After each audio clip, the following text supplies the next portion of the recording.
तो friends, Satya study junction में आपका स्वागत है। और आज मैं आपके लिए लीडिंग केस लेकर आई हूँ फर्स्ट ईयर सेकेंड सेमेस्टर का। केस है इंडियन एविडेंस एक्ट 1872, ये साक्ष्य अधिनियम 1872। और फर्स्ट केस है Kashmira Singh versus state of Punjab. Case एक अपराधी द्वारा कन्फेशन को लेकर है और की विश्वसनीयता से रिलेटेड है। तो दोस्तों, कश्मीरा सिंह अभियुक्त है, अपीलार्थी है, versus state of Punjab respondent है, उत्तरार्थी है। यानी कि कश्मीरा सिंह ने केस लगाया है और आंसर देना है स्टेट ऑफ पंजाब को। तो फ्रेंड्स, यह केस का रेफरेंस लिया गया है AIR 1952 SC 159, जिसका सब्जेक्ट था अपराधी द्वारा की गई संस्वीकृति की विश्वसनीयता की सीमा की विवेचना।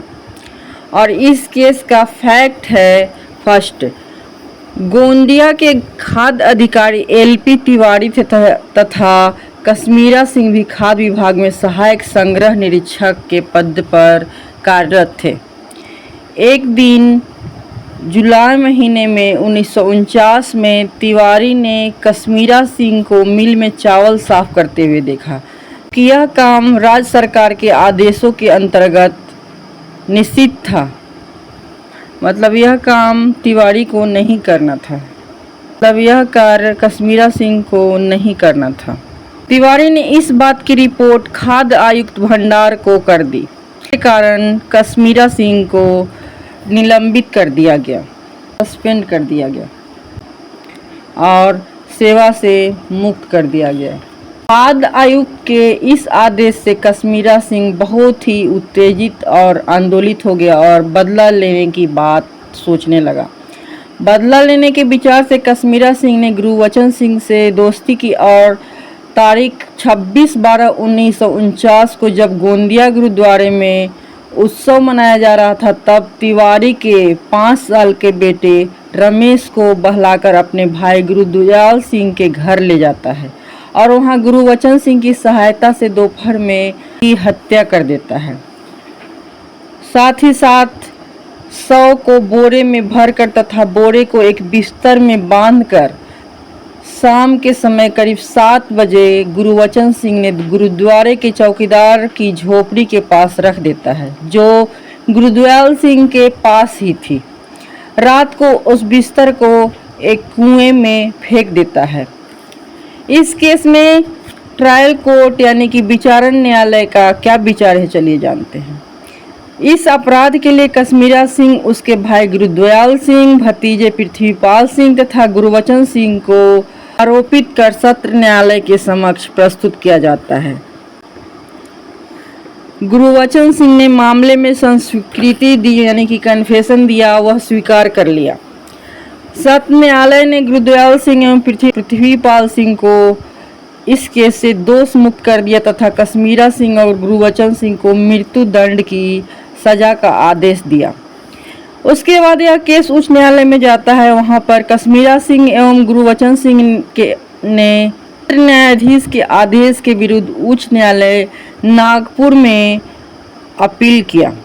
उच्च न्यायालय ने सत्र न्यायाधीश के निर्णय की पुष्टि कर अपील निरस्त कर देता है।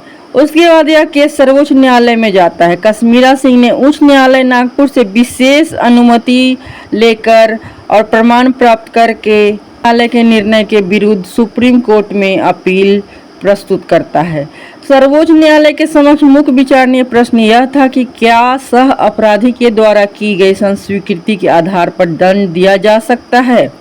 तो संस्वीकृति मतलब वह गवाही दिया कि हाँ, ये कार्य हुआ है, इन्होंने अपराध किया है, मतलब वह सरकारी गवाह बन गए।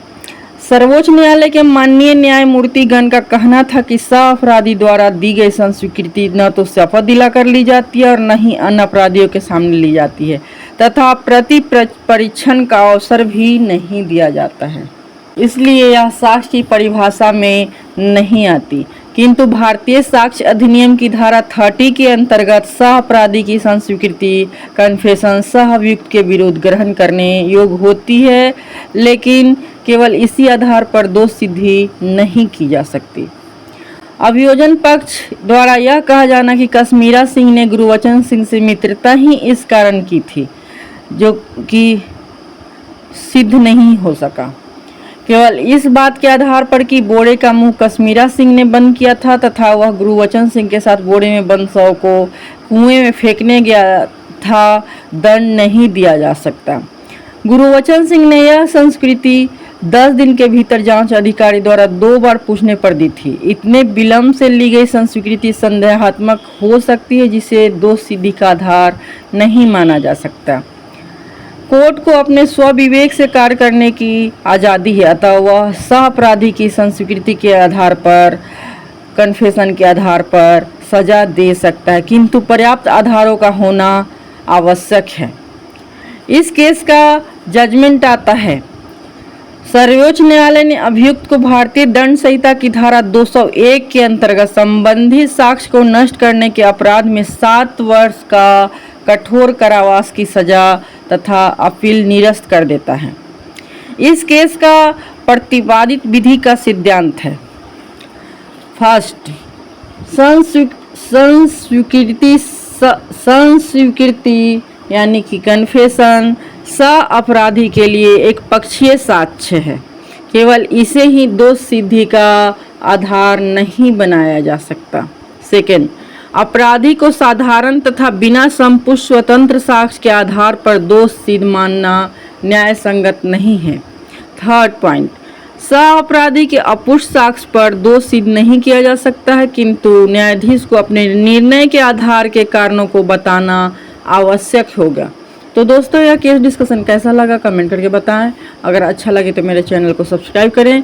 मिलते हैं नेक्स्ट वीडियो में, तब तक के लिए बाय बाय।